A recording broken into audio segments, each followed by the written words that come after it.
dans le cadre de la démocratisation de l'accès à la culture. Nous savons qu'il y a un déséquilibre, que on dit que l'Est est abandonné.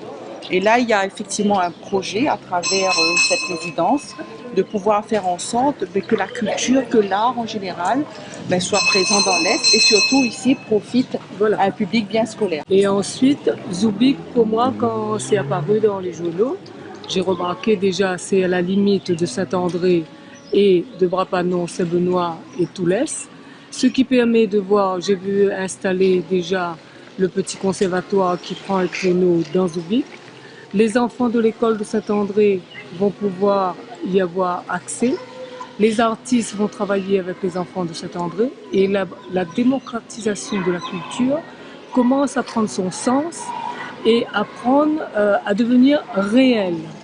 Puisqu'on parle de l'égalité réelle, là on voit qu'il y a un sens et que les enfants commencent à être acteurs de ce dispositif du CLEA.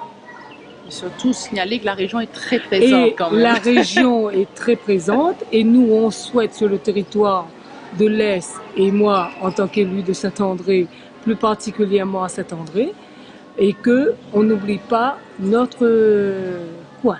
En faisant un petit détour par Saint-Suzanne.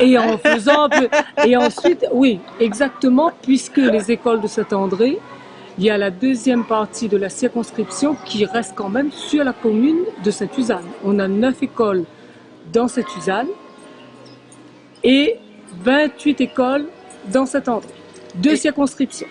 Et on a un travail à nous le faire ensemble, la salle Guy Alphonsine, qui est une des salles de spectacle, je veux dire, entre Sainte-Marie et Saint-André, pour que cette salle aussi soit mise à la disposition du public scolaire. Et qu'on refasse revivre la salle Guy Alphonsine, qui reste quand même le tremplin et qui a une histoire, qui a fait que la culture a été démocratisée, surtout au niveau de toute la population de Saint-André, quelles que soient les catégories sociales. Et là, c'est très important. Et la salle Guy Alphonsine, on y tient.